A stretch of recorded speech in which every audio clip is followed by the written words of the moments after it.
Comenzamos la sesión décima de nuestro curso sobre el misterio de la Iglesia para terminar el tema de la Iglesia en los sinópticos y hechos. En el nombre del Padre, del Hijo y del Espíritu Santo. Amén. Sancta María, sede sapientiae, ora pro nobis.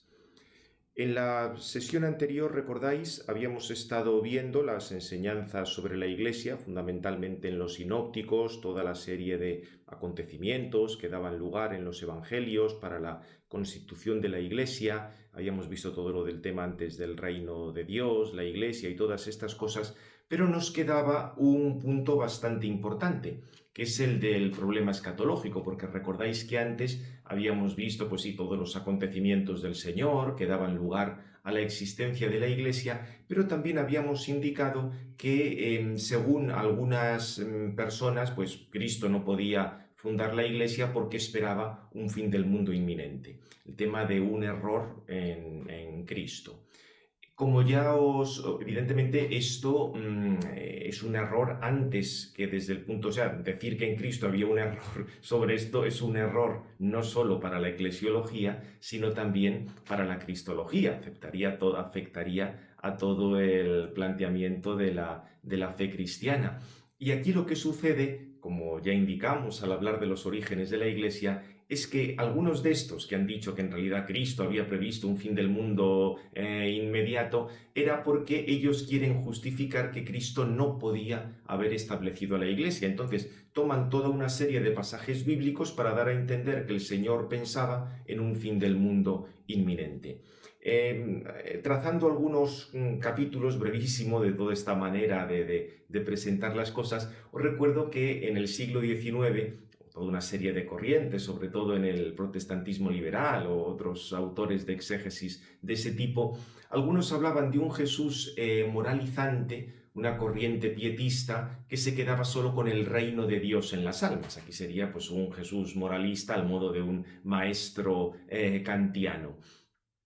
Y para estos, sí, sabían que había muchas referencias a la apocalíptica y al fin del mundo, pero decían que en realidad eso era pues simplemente porque Jesucristo tenía que hablar un poco como en su época, pero él sobre todo hablaba del reino de Dios en las almas, vamos, como una vulgarización de la crítica de la razón práctica kantiana.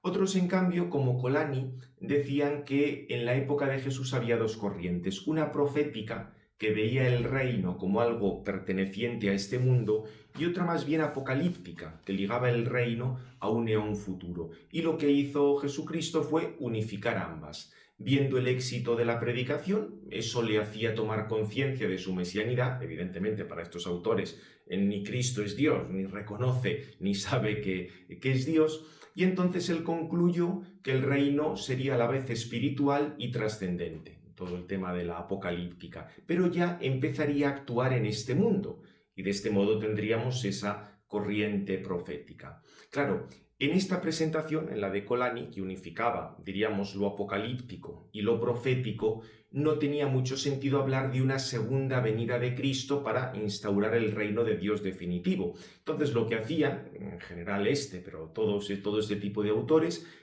iban eliminando los pasajes que se oponían a su exégesis, diciendo que eso lo había añadido la comunidad cristiana primitiva. Otros autores, como Weiss, afirmó en cambio que el discurso de Jesucristo era solamente escatológico. Esperaba una catástrofe final, inminente, y por eso pues daba unos mandamientos tan fuertes, porque al fin y al cabo, si el fin del mundo iba a llegar en pocos días, pues no podía, diríamos, arriesgarse a hacer todo ese tipo de cosas. Lo que pasa es que si se ven los textos con un poquitín más de detalle, en realidad, por supuesto, el Señor toma un lenguaje de los profetas, emplea un lenguaje típico de la época, habla de distintos acontecimientos, unos más cercanos y otros más lejanos, pero se tienen que interpretar de una manera conjunta y sin eliminar aquello que no cuadra con la preconcepción del exegeta. De hecho, la Iglesia, desde el principio, en el credo, confesó la segunda venida de Cristo. O sea, por una parte, los cristianos confesamos que Cristo ha triunfado desde la resurrección y también confesamos que habrá una segunda venida de Cristo.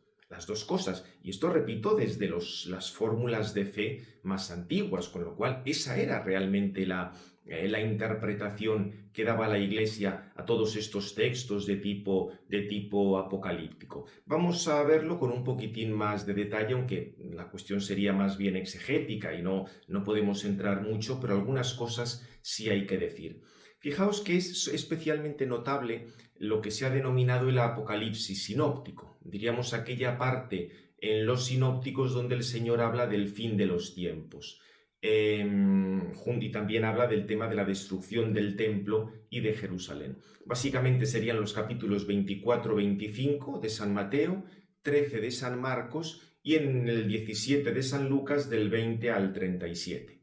Como os digo aquí, son pasajes de una interpretación compleja, con variantes entre unos evangelistas y otros, y los exegetas, los estudiosos de la Biblia, que son partidarios de una escatología inminente, o sea, como si Cristo pensara que inmediatamente iba a llegar ya el fin del mundo, junto con la destrucción del templo, pues evidentemente ellos dicen entonces no tenía sentido que Cristo pensara en establecer una iglesia, porque si iba a llegar el fin de la destrucción del templo, el fin del mundo, todo inmediatamente, ¿para qué se va a establecer ninguna iglesia? Lo que pasa es que, recordad, que estos primeros son textos muy sintéticos, que tienen ese lenguaje profético, y como sucede en las profecías, no se trata tanto de hacer como una narración, como una historia anticipada, sino de ver la relación entre el tiempo y la eternidad. Y digamos, las figuras que aparecen en ese lenguaje profético pueden tener varios significados. Fijaos que uno muy claro es el de la mujer de Apocalipsis 12. Es personificación del pueblo de Dios, que debe dar a luz al Mesías, a la vez la madre del Mesías, la nueva Eva, de la que van a hacer el nuevo pueblo de Dios, con lo cual veis que ahí hay varias significaciones, tanto la Virgen Santísima como la Iglesia, como el pueblo de Dios en su conjunto. Algo de esto sucede en Marcos 13, vamos a centrarnos en Marcos, que es, diríamos, porque aparece ahí un poquitín como más condensado, hay diversidad entre unos y otros, pero el de San Marcos nos puede venir bien. Se están uniendo dos cosas. La ruina de Jerusalén y el templo que marca el fin de un mundo, del mundo de los judíos, y la parusía del Hijo del Hombre con el fin del mundo en sentido estricto. Aquí os hago pues una pequeña división. Tened en cuenta además una cosa, esto lo añadiría en alguna edición posterior, porque eso he leído luego más cosas. Fijaos que para los judíos el templo de Jerusalén era como un microcosmos, era como la representación de todo el mundo. Por eso la caída del templo se puede presentar también como la caída o la destrucción del mundo, porque el templo era como si representara el mundo. Por otra parte, recordad que en los profetas, cuando hablaban de la caída de reinos pues que se estaban oponiendo a Israel, babilonios, asirios, todas estas cosas, también a veces emplean este lenguaje de catástrofes cósmicas, como si dijéramos la catástrofe cósmica representa que tal pueblo va a caer, cuando lo que caía era el poder de ese pueblo, no es que cayeran las estrellas o cosas de ese estilo, pero era el modo de hablar típico de los profetas. Entonces, lo que hace el Señor es ese lenguaje de los profetas lo aplica a la situación del pueblo de Israel. Va a caer aquel pueblo que no ha sido fiel al reino y el reino se va a dar a otros. Y el templo, que era, diríamos, la representación física de todo aquello, en lugar de la gloria de Dios, va a quedar destruido. O sea que en ese sentido, como veis, la destrucción del templo tiene mucho que ver como con una visión del fin del mundo. Por supuesto que habrá al final una última venida de Cristo, pero son como planos que se están mezclando. Y por supuesto, también tenemos el triunfo de Cristo con su resurrección, con su ascensión, etc. Esto sería, digamos, es un poco la idea básica. Ahora comentaré también algún otro punto que nos pueda ser útil. Aquí os señalo algunos de los pasajes que a lo mejor causan más dificultades. Por ejemplo, Marcos 13:30, donde se dice que no pasará esta generación hasta que todas estas cosas se vean cumplidas. Evidentemente, si lo entendemos, como hemos dicho antes, respecto al templo, la cosa es muy clara, porque aquella generación pudo contemplar pues, la destrucción del templo, la caída del mundo de los judíos, etc. Por eso, digamos, aquí ha habido multitud de interpretaciones. Por supuesto, ha habido algunos que afirmaban el error de Jesús por su conciencia escatológica, pensando que ahí Cristo se equivocó.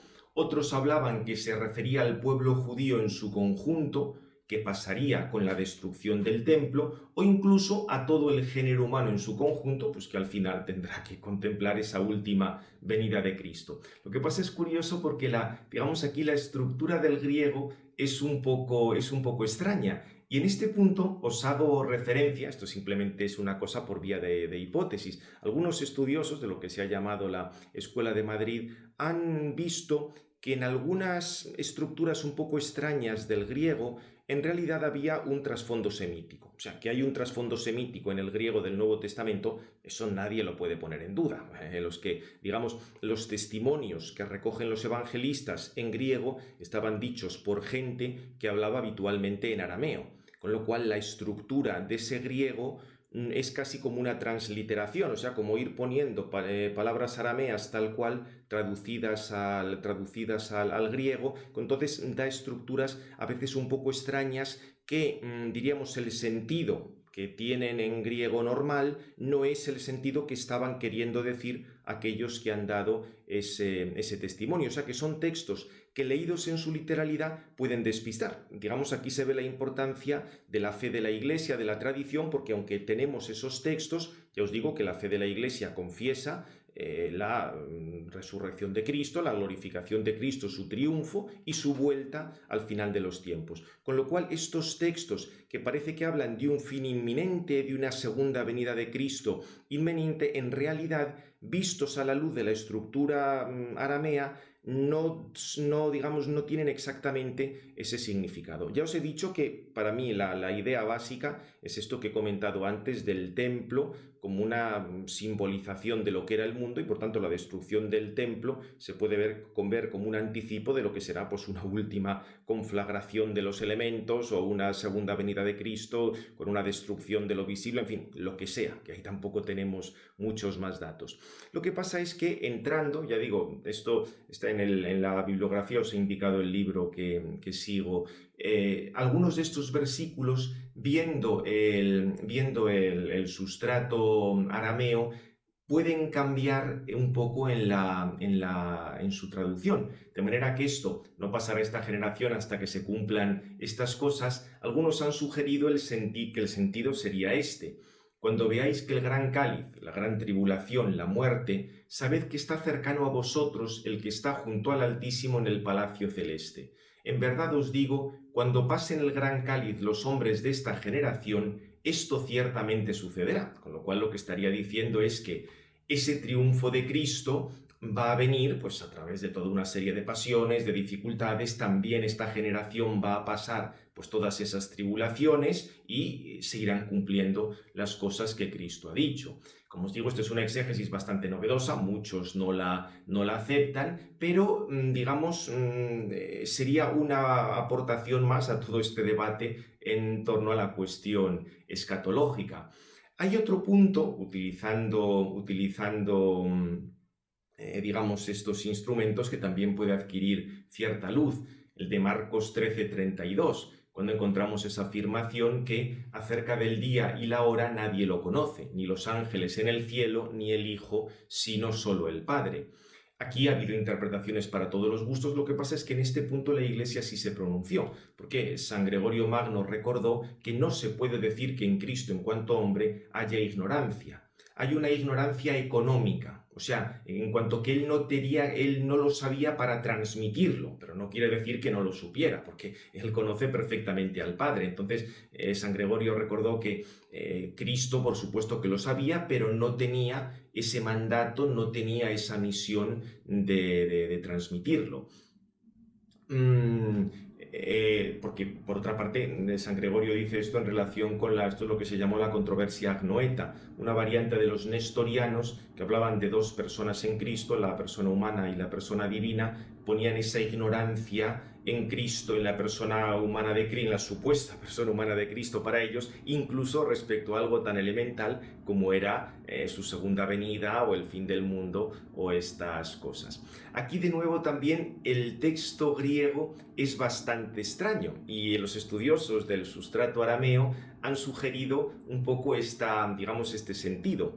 Por lo que se refiere al día y a la hora que aplastan, ciertamente los conocerá el Hijo del Hombre, pero no se los hará conocer el ángel arrojado del cielo, el demonio o su prole, Judas, sino el Padre. El sentido, como veis, sería completamente distinto. Es una cosa muy hipotética porque, ya digo, es como retraducir de un griego bastante extraño que tenemos a un arameo y de ahí sacar el sentido. En la bibliografía, ya digo, el que quiera profundizar, os pongo algún dato sobre esto. El sentido sería, por tanto, que la pasión del Señor responde a un designio del Padre, aunque el autor material de esa denuncia o de esa traición fuera Judas. Bien, y algunos otros textos, incluso donde es más clara este problema con el sustrato semítico, lo tenemos en Marcos 9.1, el pasaje que hay inmediatamente antes de la transfiguración. Y les decía: en verdad os digo que hay algunos de los aquí presentes que no gustarán la muerte hasta que vean el reino de Dios venido en poder, con paralelos en Lucas 9.27 y Mateo 16.28. O sea, como veis, es siempre el mismo problema, esta idea como si ya el reino de los cielos fuera una cosa inmanente. Por supuesto que se puede relacionar con la resurrección, que iba a tener lugar inmediatamente, o con la transfiguración, o bien con la resurrección de Cristo, el establecimiento de la Iglesia. Lo que pasa es que aquí sí que encontramos una construcción griega realmente extraña. Nos encontramos con una, fijaos, nos ha salido hasta que no sucederá. En verdad os digo que hay algunos de los aquí presentes que no gustarán la muerte hasta que vean el reino de Dios venido en poder. Con lo cual, parece que primero ven el reino de Dios venido en poder y luego van a gustar la muerte. Eso es lo que da la sensación según el texto griego que tenemos. Lo que pasa es que la construcción aramea, la construcción que hay de fondo, la construcción semítica que hay de fondo, que el texto está en griego, hay una construcción semítica de fondo, la cosa no es tan sencilla. Fijaos, con este ejemplo se ve muy claro. En Daniel 6.25 se dice, hay una construcción semejante. Apenas llegaron al fondo del foso, se apoderaron de ellos los leones y quebrantaron todos sus huesos. O sea, sabéis, en el libro de Daniel, cuando le denuncian falsamente a Daniel, pues al final el rey tira al foso de los leones a los que le habían denunciado. Y entonces dice: apenas llegaron al fondo del foso, se apoderaron de ellos los leones y quebrantaron todos sus huesos. Pero si se hubiera hecho una traducción absolutamente literal, en ese caso del texto hebreo, que es lo que hizo Teodoción, fijaos lo que decía: y no llegaron hasta el fondo del foso hasta que no se apoderaron de ellos los leones. Claro, esta frase así literalmente es absurda, porque o bien los leones vuelan, o sea, primero los leones se apoderan de ellos y luego caen al fondo del foso. Es absurdo. Con lo cual, como veis, ese no sucede tal cosa hasta que no se puede entender tal cual. De ahí que algunos autores, como el padre Iglesias en su Nuevo Testamento, fijaos la traducción que propone. Hay algunos de los que están aquí que cuando prueben la muerte verán el reino de Dios venido ya con poder, lo cual tiene evidentemente su lógica. El paso, diríamos, del martirio para los apóstoles va a suponer entrar ya en la gloria del reino, aunque, repito, también se podría aplicar pues a todo lo que hemos dicho antes, sea del triunfo de Cristo en su resurrección, sea luego de la destrucción del templo o cualquier cosa de estas. Don Mariano Herranz, que es un poco el que inició esto de lo de la Escuela de Madrid, ofreció una reconstrucción todavía más radical a partir del sustrato arameo. Decía hay algunos que por eso son permitidos por Dios alzarse contra mí, porque cuando me hagan gustar la muerte, a Cristo, harán ver el reinado de Dios venido con poder, lo cual todavía cuadra más con todo el contexto. Bien, como veis, todo esto son cosas muy hipotéticas, pero que tienen presente una profunda realidad, y es el sustrato semítico en el griego del Nuevo Testamento, y que además el resultado, diríamos, es bastante conforme con lo que ha ido confesando la Iglesia a lo largo de los siglos. No dejan de ser hipótesis, pero simplemente las apunto. Y también en este mismo sentido, fijaos que esta otra expresión de Mateo 10:23, cuando os persigan en esta ciudad, huid a la otra, porque en verdad os digo, no acabaréis las ciudades de Israel hasta que venga el Hijo del Hombre. Fijaos de nuevo la construcción, no sucederá tal cosa hasta otra. Aquí el reino parece absolutamente inminente. Por supuesto que siempre se puede explicar por, digamos, ver el reino en el triunfo de Cristo en su resurrección. Digamos, eso lo aclararía bastante. Pero fijaos que el verbo venir, hasta que venga el Hijo del Hombre, puede ser entendido en el sentido de ir, con lo cual no se estaría ahí refiriendo Cristo a su venida final, sino a que el mismo Cristo vaya a predicar una ciudad y otra. O sea, un poco, iban primero los apóstoles y luego se presentaba Cristo. O sea que con esto, ya digo, siempre hay varias hipótesis para explicarlo, pero lo que quiero decir es que todos estos textos que algunos han dicho, con estos textos dejan clarísimo que de ninguna manera Cristo preveía generaciones futuras o que de ninguna manera Cristo iba a querer establecer la Iglesia, son textos que admiten bastantes interpretaciones y que de hecho los primeros cristianos los entendieron sin ningún problema. Hay un triunfo de Cristo en la resurrección, tenemos ya su reino, digamos, en los inicios, porque Cristo está resucitado y transmite eso a la Iglesia. Se dará la destrucción del mundo de los judíos con un templo que representa a todo el mundo, y al final de los tiempos volverá Cristo glorioso para juzgar a vivos y muertos. O sea que, como veis, toda esta multitud de textos que podían parecer así tan difíciles para la eclesiología, en realidad hay muchas maneras de que nos den el sentido que siempre le han dado los cristianos desde el inicio. Bien, dejamos ya, por tanto, la parte esta escatológica, que se prestaría más a un estudio de tipo bíblico, y vamos ya al último punto, que es el de los aspectos particulares de los escritos de San Lucas. San Lucas, sabéis, tiene el tercer evangelio, además que comienza con ese prólogo tan tucidideo, tan parecido al modo de hacer historia de Tucídides, y luego la continuación en el libro de los Hechos de los Apóstoles, que termina, digamos, con la prisión romana de San Pablo, que podríamos situar antes incluso del año 60, según las distintas dataciones que haya. En cualquier caso, lo que sí nos interesa son cosas que dice San Lucas acerca de la Iglesia. En San Lucas tiene una gran importancia el tiempo de la Iglesia, con esa perspectiva de la historia de la salvación. Diríamos que el tiempo de la Iglesia para San Lucas va desde la ascensión de Jesús al cielo hasta su retorno glorioso, cuando aquellos ángeles dicen que el mismo Jesús volverá, pero mientras tanto ellos tienen que ir predicando. Por eso, para San Lucas, la historia de la salvación tendría 3 periodos: Israel, ley y profetas hasta Juan Bautista, el centro de la historia, que es el ministerio de Jesucristo, con su muerte, resurrección y ascensión al cielo, y el tiempo de la Iglesia y del Espíritu, que no necesariamente tenía que ser breve. Por eso todas las disposiciones que habrá sobre la vida moral, la oración o servicio, que por otra parte el mismo Cristo es quien las dio. Por eso, en San Lucas, digamos, la consumación escatológica queda desplazada a un tiempo indeterminado. Por supuesto que en los fieles habrá siempre ese deseo de que Cristo vuelva, y esto en San Pablo es clarísimo. Recordad siempre la relación de San Lucas con San Pablo.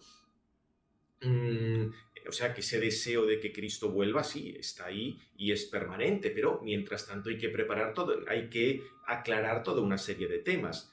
¿Qué relación tiene la Iglesia con Israel? ¿Qué relación tiene la Iglesia con el Imperio Romano? Las polémicas con los judíos, todo este tipo de cosas. Por eso, digamos, en San Lucas aparece siempre este tema de la historia de la salvación, del plan de salvación, un poco en la misma línea que vimos ya en los sinópticos y la que veremos después en San Pablo. No, ya os digo que Lucas estuvo con San Pablo. Básicamente hay una continuidad de toda la historia de la salvación. La Iglesia viene a sustituir al viejo Israel porque las promesas de los profetas se han cumplido en Jesucristo. Por eso se valora a Israel, pero se recuerda la infidelidad de Israel que no ha aceptado a Cristo. No se discute la primacía salvífica de Israel y de hecho San Lucas nos transmite cómo San Pablo predica primero a los judíos y luego a los gentiles. También muy importante en San Lucas el carácter central de Jerusalén en el designio de Dios, por eso la importancia del templo. Acordaos incluso en los evangelios de la infancia, el anuncio de Zacarías en el templo, la misma Virgen Santísima es presentada como el templo en el que desciende el Espíritu Santo. Y luego, muy importante, en el libro de los Hechos, los sermones, por ejemplo, de San Pedro y de San Esteban, que nos transmite San Lucas, aparecen todos estos elementos de historia de la salvación. O sea, insisten mucho esas predicaciones en que toda la historia de la salvación, todas las profecías, se cumplen en Jesucristo.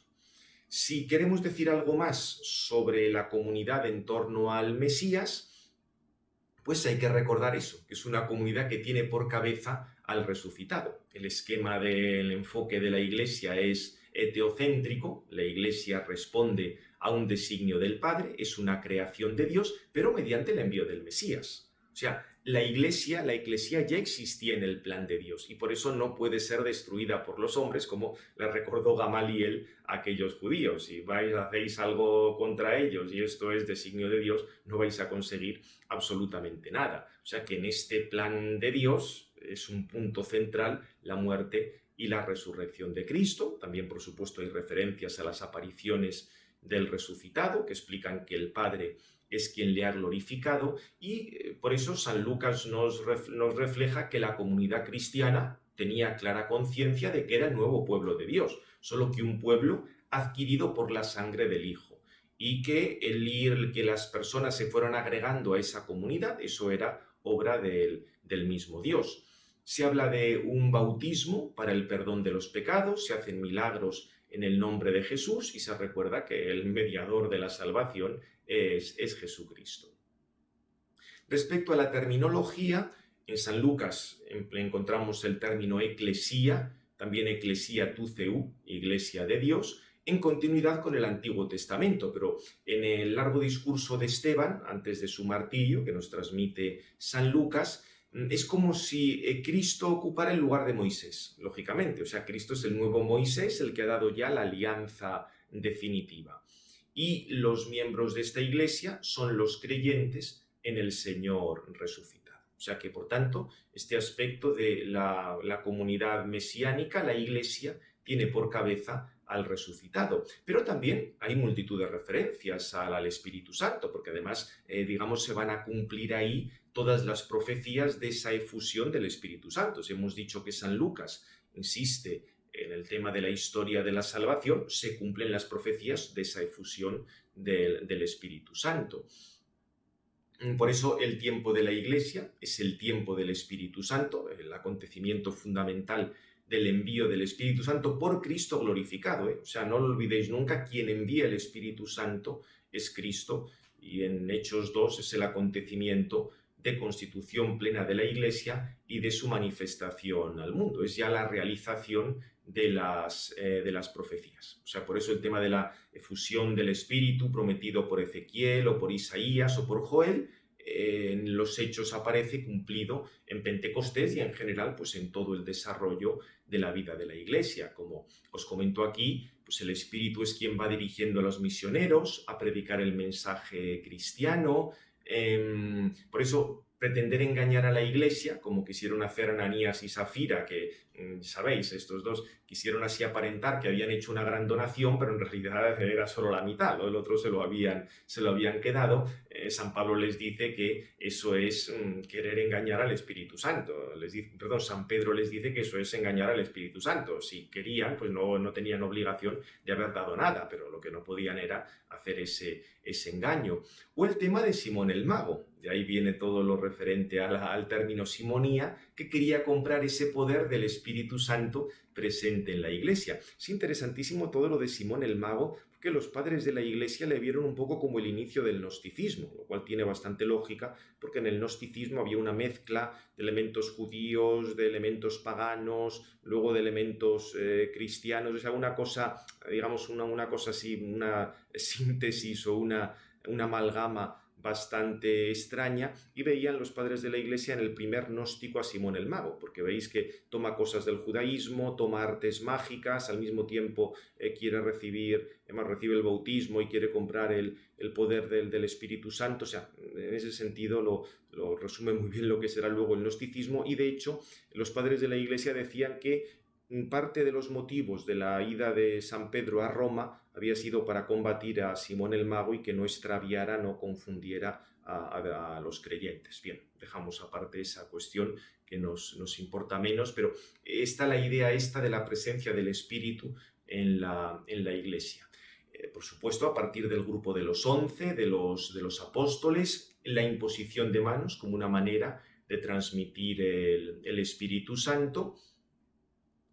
También el papel que tienen aquí los apóstoles, cuando fijamos hablan en ese nombre del Espíritu Santo. Y respecto a la perspectiva del Espíritu y los ministerios, no son cosas que se contrapongan, una perspectiva carismática y otra de ministerios, porque de hecho la institución de los 7, de lo que luego se va a llamar diáconos, se vincula a los apóstoles y a la imposición de manos. Es un rito en el cual se entiende esa transmisión del Espíritu Santo.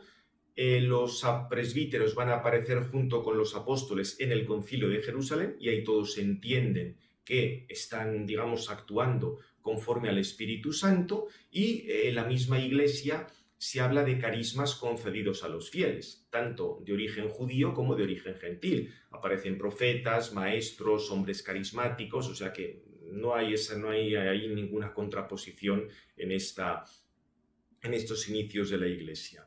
Eso sí, si el Espíritu Santo tiene un papel central es porque Cristo está en el centro. O sea, ya hemos dicho que es Cristo quien envía el Espíritu Santo, y esto San Lucas lo pone de manifiesto. Otro aspecto que encontramos también en San Lucas sería la Iglesia como la que predica el mensaje de la salvación. Se insiste mucho en esa proclamación del mensaje de la salvación por parte de hombres llenos de espíritu, comenzando por San Pedro, Esteban, Bernabé. De hecho, se conservan en el libro de los Hechos toda una serie de predicaciones primitivas. En el fondo es transmitir lo que ha dicho Jesús. O sea, las palabras de Jesús son las que van a configurar todas esas cosas, porque de hecho la gran distinción se establece entre los que aceptan la palabra de Cristo y los que rechazan la palabra de Cristo, y eso es lo que da lugar pues, a un parentesco superior a la carne y a la sangre.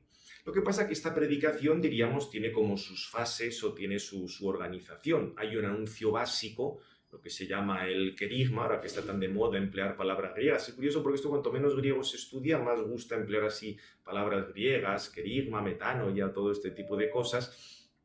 El querigma sería como el credo básico, el anuncio elemental sobre la muerte y resurrección del Señor, un anuncio que solía ir acompañado de una gran valentía, pero no se podía quedar ahí. Luego había toda una predicación misional más o menos amplia. Obviamente no para entretener a la gente, sino para buscar la conversión. Por eso la predicación conlleva una conversión, apartarse del mal, el bautismo, está ahí por supuesto la decisión del hombre, al mismo tiempo la intervención de Dios, e incluso tenemos un verbo, el verbo evangelizar, que es característico y propio de Lucas.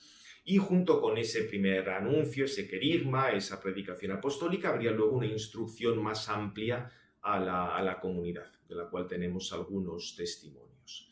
Se habla de la fuerza que tiene esta palabra predicada, que transforma al que la recibe, se entiende, el Espíritu Santo transforma con ocasión de esta palabra, y hay personas pues, que están especialmente dedicadas a esta predicación. Se habla de ministros de la palabra en sentido estricto. Bien, otro aspecto que también hay que recordar sería la Iglesia como comunidad de culto. El libro de los Hechos aparece en los primerísimos momentos que los cristianos de origen judaico acudían al templo, pero al templo a los momentos de oración, no a los sacrificios. En otras ocasiones tenemos la oración en común con María, la Madre de Jesús, con los apóstoles, es cuando se produce la venida del Espíritu Santo, y otras ocasiones que nos recuerda el libro de los Hechos. Precisamente uno de los motivos para establecer a los 7 diáconos era que se pudieran dedicar más los apóstoles a la palabra y a la oración. Se va a entender una oración comunitaria. La misma elección de Matías en lugar de Judas se produce en un clima de oración. Y además de la oración, lo que serían actos de oración comunitaria, tenemos referencias al bautismo. En el primer discurso de San Pedro esto aparece. Aquí os pongo algunos textos más. El bautismo tiene que ver con la venida del Espíritu Santo, aunque a veces habla del bautismo y luego de una imposición de manos. Esto permitiría hablar posteriormente de bautismo, lo que denominamos confirmación. Ahí está un poco descrito de una manera así unida. No es que los hechos nos den muchos detalles de todas estas cosas. Igual que la fórmula bautismal. Se habla de bautizarse en el nombre del Señor Jesús. Esto no queda claro si es la fórmula trinitaria con el deseo de unirse a Cristo o simplemente se decía bautizarse en el nombre de Cristo en aquellos primeros momentos. De hecho, sobre esto hubo bastantes discusiones entre grandes teólogos sobre cuál fórmula se estaba empleando en aquellos momentos. El mismo Santo Tomás dice que en aquel primer momento se podría haber empleado esa otra fórmula pues para subrayar el papel de Cristo, hacia otras argumentaciones, pero ahora no entramos en eso. Son más sutiles, por así decir, las referencias a la celebración eucarística. Se habla en el pasaje, digamos como el resumen, los sumarios, en Hechos 2:42, de la fracción del pan. De por sí el término evocaba la comida judía, pero en el lenguaje cristiano, en ese contexto, a la luz de otros pasajes, es una referencia clara al rito eucarístico. Se habla también de Entróade, una reunión, digamos, eucarística en el primer día de la semana, en Hechos 20. Desde luego, lo que queda claro es que los cristianos no iban al culto sacrificial del templo, porque sabían que el nuevo sacrificio era la Eucaristía. Y ya por último, recordar que la Iglesia de Cristo es una comunidad con jerarquía. Por supuesto que aparece esa conciencia comunitaria, todas esas celebraciones fraternas, pero van apareciendo toda una serie de ministerios. O sea, lo más fuerte es el lazo ontológico que crea el bautismo y la Eucaristía, pero también hay algunas personas que tienen un papel de dirección en la comunidad. O sea que esto no se contrapone a toda esta presencia del Espíritu o esta unión que podía haber por el bautismo. Como os comento aquí, toda la Iglesia recibe el Espíritu, pero hay además algunos miembros especialmente carismáticos como los profetas o individuos particulares como Esteban o las 4 hijas vírgenes de Felipe que profetizaban. O sea que encontramos tanto profetas, encontramos también, por supuesto, los apóstoles, los presbíteros, o sea, una organización. Aquí os hablo de los 12, el papel que tienen, la elección de Matías, todo lo referente a la elección de los diáconos, y también aparecen presbíteros. Aparecen los presbíteros en torno a los apóstoles en Jerusalén. El tema de la imposición de manos también se presenta. Y encontramos el término episcopoi vigilantes cuando dice que el Espíritu Santo los ha constituido vigilantes. Aunque, la terminología, por tanto, presbíteros y obispos la tenemos. Lo que pasa es que no eran palabras técnicas. Presbíteros quiere decir uno que es más mayor, un anciano, y episcopo y funcionario, vigilante, con lo cual no era el sentido técnico que le damos nosotros ahora, pero desde luego los nombres aparecen, estos ministerios aparecen. Cuando estudiemos San Pablo, que sí lo va a describir con más detalle, diremos alguna cuestión más. En cualquier caso, ya digo, el ministerio no se contrapone nunca al Espíritu, ni a la unidad de todos por el bautismo, ni a nada de este estilo. Bien, pues terminamos ya esta sesión donde hemos acabado la parte de la Iglesia en los Evangelios sinópticos y en los Hechos. Gloria al Padre, al Hijo y al Espíritu Santo, como era en el principio, ahora y siempre, por los siglos de los siglos. Amén. En nombre del Padre, del Hijo y del Espíritu Santo.